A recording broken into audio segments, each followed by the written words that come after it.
Bienvenidos y gracias por escuchar Verdad en la Red.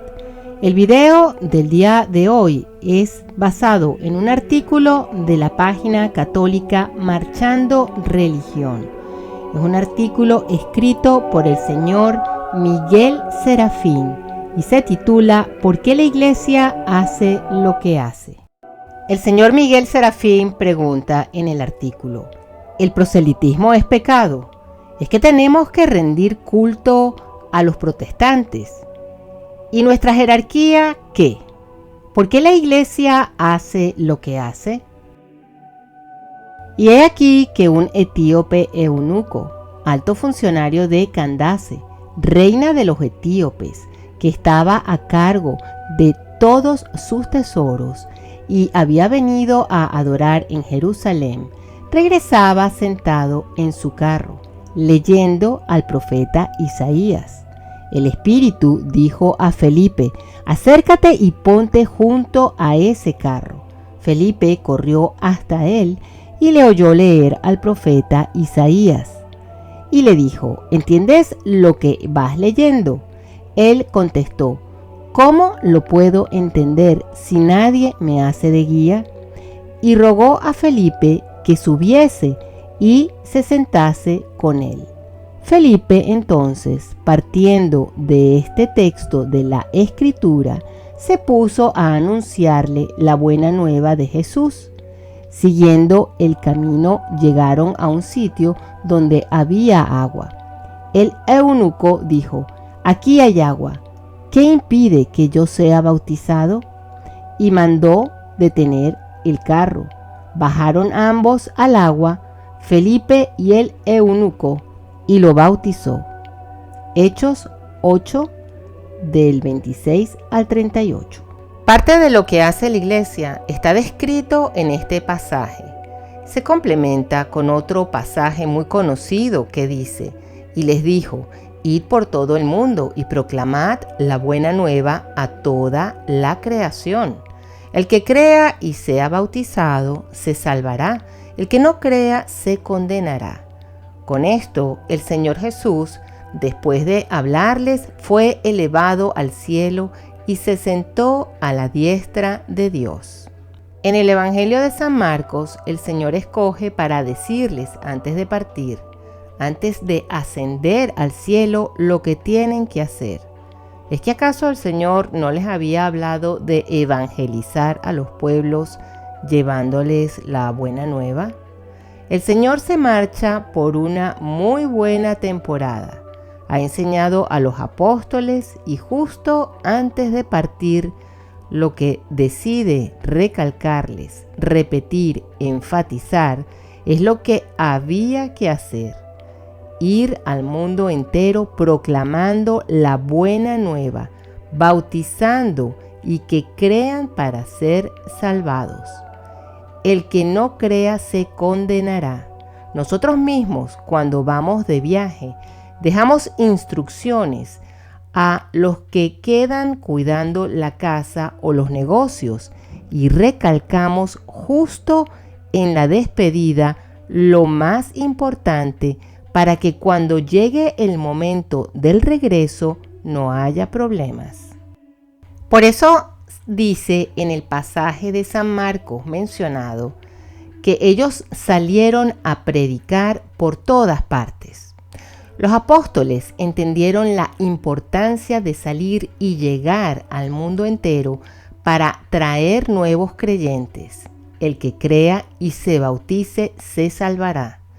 Esos nuevos creyentes, en el lenguaje griego koiné, se llamaban prosélitos. Prosélito quiere decir un recién llegado. Eso fue lo que mandó nuestro Señor Jesucristo a los apóstoles: atraer nuevos allegados a su fe, a su iglesia, atraer prosélitos. Y por eso, en nuestra lengua castellana, en español, tenemos un sustantivo que es proselitismo. Ese sustantivo se combina con el verbo hacer y por eso nuestra Santa Iglesia Católica se dedica a hacer proselitismo para que el mensaje de Cristo, nuestro Señor, llegue a nuevas personas y sean bautizadas y tener la posibilidad de ser salvadas. Un ejemplo claro de este mandato seguido a la letra fue el del apóstol Santiago, que decide ir hasta el fin del mundo en Galicia para hacer prosélitos. Santiago no dejó su casa y su tierra por hacer algo que era una opción. No era una opción conseguir prosélitos. Es por eso por lo que la buena nueva de Cristo por medio de Santiago llega a toda España y de allí siglos más tarde al mundo nuevo. Gracias, Santiago. ¿Es un trabajo o misión fácil? Por supuesto que no. A muchos les costó la vida. ¿Y por qué es que hacemos esto? Porque no tenemos la salvación todavía. Cristo puso una gran parte para esa salvación, puso la parte que nosotros no podíamos poner. Pero la salvación no está garantizada para todo el mundo. Si bien Cristo murió en la cruz por todos, Él mismo decide en la última cena decir que muere por muchos, porque Él sabía que no todos iban a trabajar por su propia salvación y muchos iban a ser condenados. Es por eso por lo que la iglesia queda instituida por Cristo y tiene como misión principal la salvación de las almas. Es por eso porque no tenemos todavía la salvación, que la iglesia única que Cristo fundó hace todo lo que hace. La iglesia es madre y maestra que guía a las almas y trata de ganar conversos, convertidos o prosélitos, y guiar a todos los que pertenecemos a ella. Todo lo demás que la iglesia hace debería girar en torno a esta meta. Para no ir muy lejos, si vemos el último canon, el 1752 del Código de Derecho Canónico, hablando sobre el traslado de un sacerdote, dice: en las causas de traslado es de aplicación el Código 1747, guardando la equidad canónica y teniendo en cuenta la salvación de las almas, que debe ser siempre la ley suprema en la iglesia. Cristo, con el proselitismo que Él mismo nos enseñó, comenzó con 12 prosélitos, y estos siguieron sus órdenes, y ahora en teoría somos 1.2 billones de católicos. El proselitismo debe ser bien entendido. No es algo que se lleva a cabo por la fuerza, sino por la caridad, y utiliza como principio la libertad de las personas. Si Dios mismo no nos obliga a amarlo ni a seguirlo, por el proselitismo se basa en llevar el mensaje de Cristo para que las personas voluntariamente acepten el mensaje. El mensaje está basado en la libertad de acoger o rechazar a Cristo. Pero parece que la jerarquía de la iglesia, en su mayoría, ha renunciado a esa misión principal.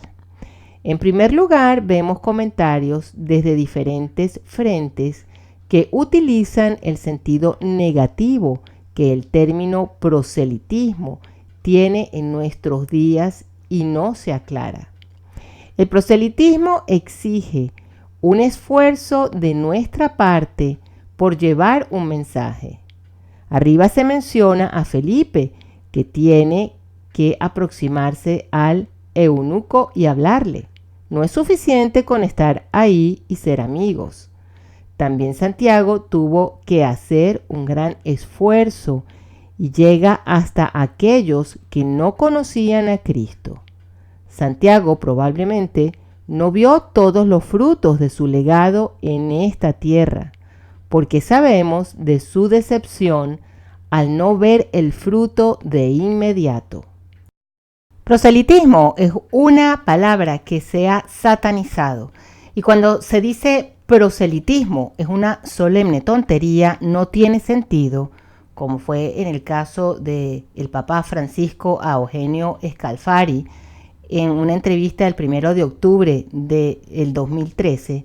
Muchos entienden que hay que dejar de ganar prosélitos, es decir, dejar de ganar nuevos allegados a la Iglesia de Cristo. Y es cuando empieza una serie de explicaciones por parte de obispos diciendo lo que el Papa quería decir, dando como resultados un montón de explicaciones que el propio Papa raramente da. Si nosotros no tratamos de traer nuevos invitados al banquete de la presencia real de Cristo en la Eucaristía, que no hay en ninguna otra iglesia, y la consecuente salvación, no estamos atendiendo a su mandato y no estamos amando al prójimo y tampoco diciendo que Cristo fundó una iglesia. Para empeorar la confusión, afirmaciones no solo del Papa, sino de prelados y sacerdotes, como el proselitismo es un gran pecado contra el ecumenismo. El ecumenismo se ha convertido en la nueva doctrina. Es más importante que convertir almas para la salvación. No es lícito convencerlos a los no creyentes de tu fe. El proselitismo es un veneno contra el ecumenismo, dijo el Papa a una chica que preguntó si podía ayudar a sus amigos no creyentes a ir a la iglesia. Entonces, lo que hizo San Pedro fue una solemne tontería y envenenar a 3,000 que se les unieron cuando les dijo convertíos en su primera homilía. Entonces Pedro, presentándose con los 11, levantó su voz y les dijo: judíos y habitantes todos de Jerusalén, que os quede esto bien claro y prestad atención a mis palabras. Y todo el que invoque el nombre del Señor se salvará al oír esto. Dijeron con el corazón compungido a Pedro y a los demás apóstoles. ¿Qué hemos de hacer, hermanos? Pedro les contestó: convertíos y que cada uno de vosotros se haga bautizar en el nombre de Jesucristo. Con otras muchas palabras les conjuraba y les exhortaba: salvaos de esta generación perversa. Los que acogieron su palabra fueron bautizados. Aquel día se les unieron unas 3,000 almas. Esto es Hechos 2, 14-41. El modernismo promueve que la escritura puede ser entendida a la luz de la cultura que la interpreta en cada época. Para la muestra, el superior general de los jesuitas, el venezolano Arturo Sosa Abascal, en febrero del 2017, dijo, refiriéndose al matrimonio y al divorcio, poniendo en duda el cómo la Iglesia ha interpretado las palabras de Jesús, y dice que hay que reinterpretar a Jesús. Sosa Abascal cuestiona si lo que entendemos hoy sea verdaderamente lo que Jesús quiso decir. Y cito: antes que nada sería necesario comenzar una buena reflexión sobre lo que verdaderamente dijo Jesús. En esa época nadie tenía una grabadora para registrar sus palabras. Lo que se sabe es que las palabras de Jesús hay que ponerlas en contexto. Están expresadas con un lenguaje en un ambiente concreto. Están dirigidas a alguien determinado. Cierro cita. Para Sosa Abascal, como no se tenían grabadoras, la tradición de la Iglesia es nula y hay que reinterpretar lo que la Iglesia ha venido enseñando por 20 siglos. ¿Será él quien dé una nueva interpretación para que la generación que exista dentro de 100 años diga que Sosa Abascal estaba errado porque no grabó las palabras de Jesús a quien ni siquiera conoció? En el Evangelio de San Mateo leemos: Él respondió: ¿no habéis leído que el Creador desde el comienzo los hizo varón y hembra?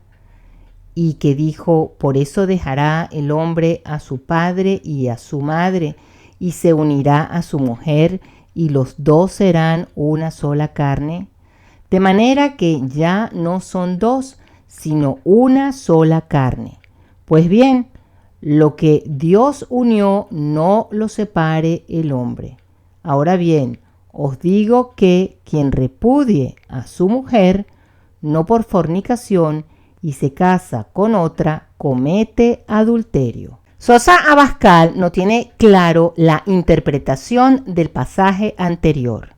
La pregunta que surge es si Sosa Abascal duda de lo que la Iglesia ha enseñado por 20 siglos. ¿Por qué sigue en esta Iglesia? Si no tiene claro las palabras que Cristo dijo interpretadas por la Iglesia que fundó, ¿qué hace como superior general de los jesuitas, beneficiándose de una iglesia que no ha sabido interpretar a Cristo?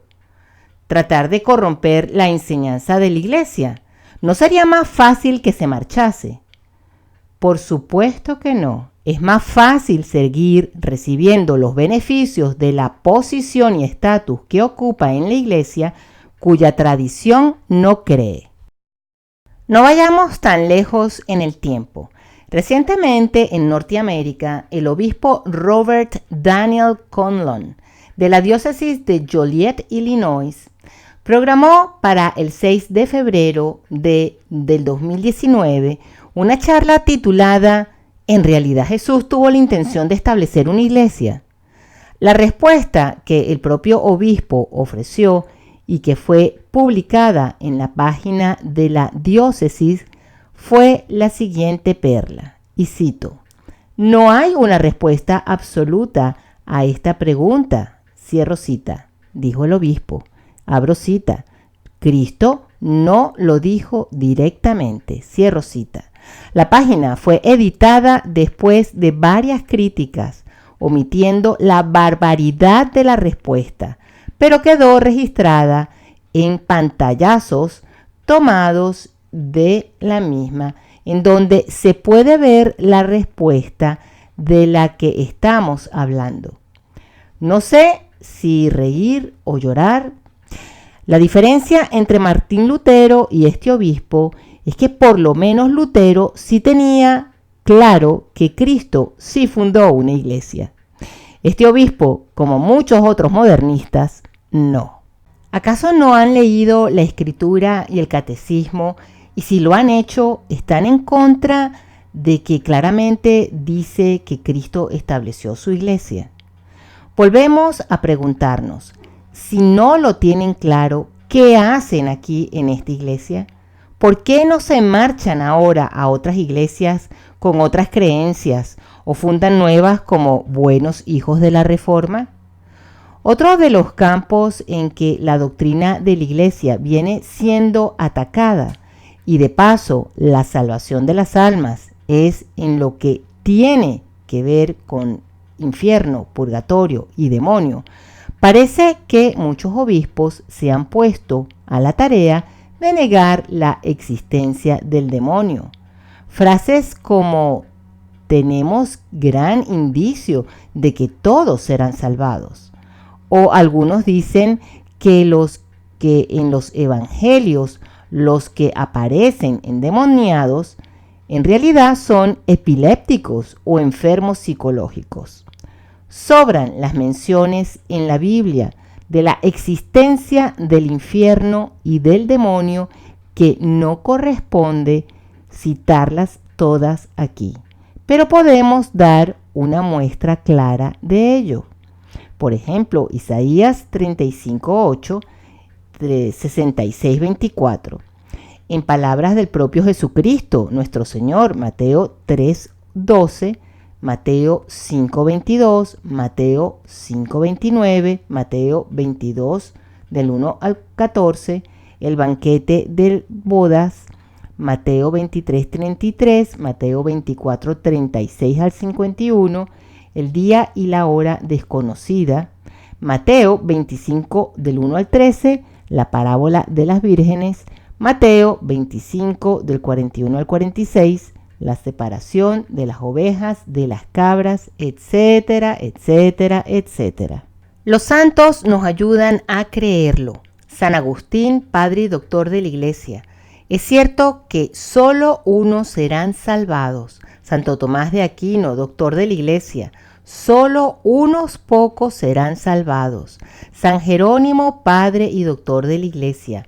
Muchos comienzan bien, pero solo unos pocos perseveran. San Juan Crisóstomo, no creo que muchos sacerdotes sean salvados. San Alfonso de Ligorio, la mayor parte de los hombres eligen la condena antes que amar a Dios Todopoderoso. San Juan Vianney, patrón de los sacerdotes. El número de los salvados es tan pequeño como el número de uvas que quedan después de que pasan los vendimiantes. San Felipe Neri, el número de las almas que perece es tan vasto que solamente unas pocas se salvan.